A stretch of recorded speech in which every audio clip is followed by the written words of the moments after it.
हम मीनू झा गोर लगै छी समस्त मिथिलावासी के। एकटा महेशवाणी लऽ कऽ उपस्थित छी। कोशिश करै छी अपने लोकनि के नीक लागे। धन्यवाद। जय मिथिला, जय मैथिली।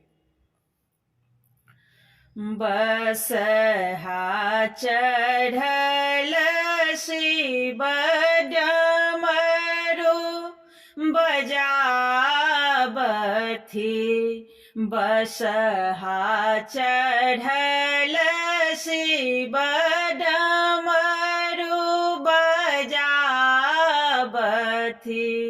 घर घर खोजथि कुमारी गे माए। घर घर खोजथि कुमारी गे माए। गाम के पश्चिम एक बसथि है मंथरे से। गाम के पश्चिम एक बसथि है मंथरे से। ओहे घर गौरे कुमारी गे माए। ओहे घर गौरे कुमारी गे माए। परिछय चलले माए मनाएन।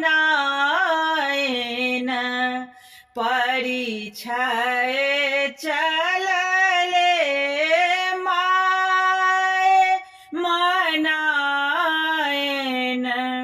वर देखी खसले झमाए गे माए।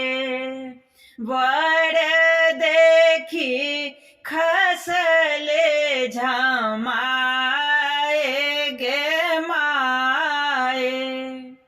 मन छल चित छल करब प्रथम बर। मन छल चित छल करब प्रथम बर।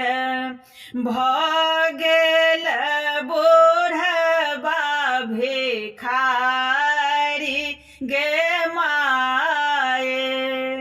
भगेल बूढ़बा भिखारी गे माए। खेर केक ओठ साओ गौरी मिनती करथि। खेर केक ओठ साओ गौरी मिनती करथि। सुनो सेब अरजे हमारे गे माए। सुनो सेब अरजे हमारे गे माए। एक बेर आहे सेब भेष बदले आओ।